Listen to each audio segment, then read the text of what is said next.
विद्महे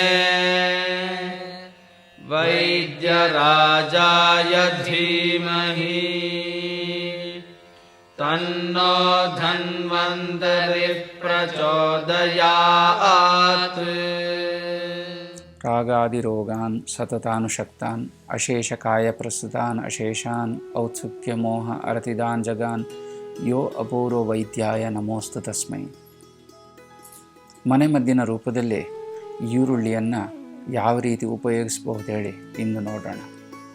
ಇಂದು ಸಾಮಾನ್ಯವಾಗಿ ಕಂಡುಬರುವಂತಹ ಕಾಯಿಲೆಗಳಲ್ಲಿ cholesterol, hyper tension ಅಂದರೆ ರಕ್ತಚಾಪ ಅಧಿಕವಾಗಿದೆ. ಮುಂದುವರಿದ ದೇಶಗಳಲ್ಲಿ ಹಾಗೂ ಮುಂದುವರಿಯುತ್ತಿರುವ ದೇಶಗಳಲ್ಲಿ ಒಂದು ಜೀವನ ಶೈಲಿಯ ವ್ಯತ್ಯಾಸದಿಂದಾಗಿ ಈ cholesterol, hypertension, overweight ಅಥವಾ ಬೊಜ್ಜು ರೋಗ ಸಾಮಾನ್ಯವಾಗಿ ಕಂಡುಬರ್ತಾ ಇದೆ. ಜೀವನ ಶೈಲಿಯ ಕಾರಣದಿಂದ ಇದಾಗಿರಬಹುದು ಅಥವಾ ಅಪಥ್ಯವಾದ ಆಹಾರ ಸೇವನೆಯಿಂದ, ಜಂಕ್ ಫುಡ್ ಹೇಳಿ ಏನು ಹೇಳ್ತೇವೆ ಅದರ ಸೇವನೆಯಿಂದ ಅನೇಕ ರೀತಿಯ ಕಾಯಿಲೆಗಳಲ್ಲಿ ಕೊಲೆಸ್ಟ್ರಾಲ್, ಹೈಪರ್ ಟೆನ್ಷನ್ ಇದು ಮುಂಚೂಣಿಯಲ್ಲಿದೆ. ಶರೀರದಲ್ಲಿರುವಂತಹ ಕೊಲೆಸ್ಟ್ರಾಲ್ನ ಲೆವೆಲನ್ನು ಕಮ್ಮಿ ಮಾಡಲಿಕ್ಕೆ ಈರುಳ್ಳಿಯನ್ನು ದಿನನಿತ್ಯ ಉಪಯೋಗಿಸುವುದು ಅತಿ ಒಳ್ಳೆಯದಾಗಿದೆ. ಈರುಳ್ಳಿ ಹೇಳುವಂಥದ್ದು ರಕ್ತದಲ್ಲಿರುವ ಕೊಲೆಸ್ಟ್ರಾಲ್ ಲೆವೆಲನ್ನು ನಾರ್ಮಲ್ ಲೆವೆಲಿಗೆ ತಂದುಕೊಡ್ತದೆ.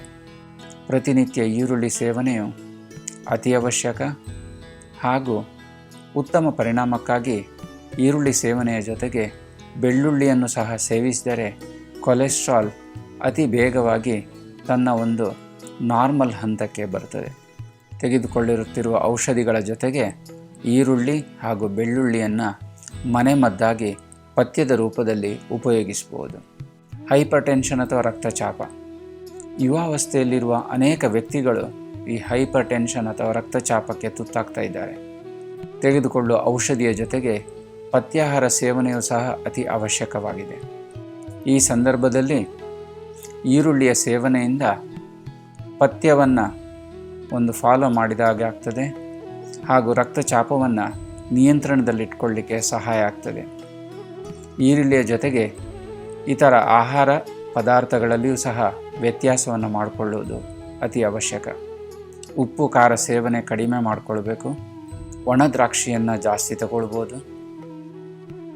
ಬೆಳಗ್ಗೆ ಹಾಗೂ ಸಾಯಂಕಾಲ ನಿಯಮಿತವಾದ ವಾಕಿಂಗ್ ಮಾಡಬೇಕು.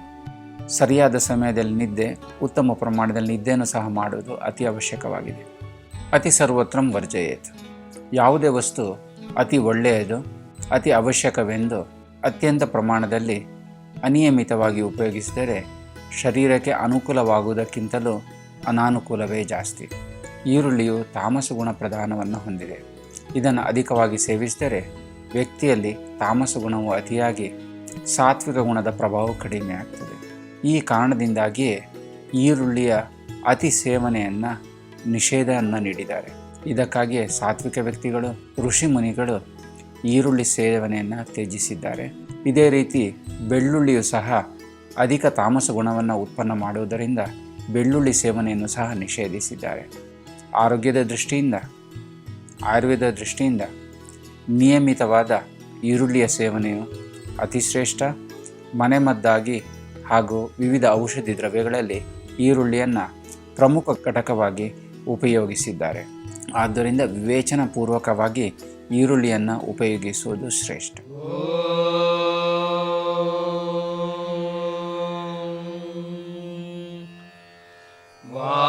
ವಾಸುದೇವಾಯ ವಿದ್ಮಹೇ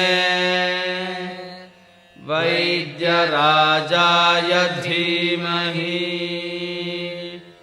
ತನ್ನೋ ಧನ್ವಂತರಿಃ ಪ್ರಚೋದಯಾತ್.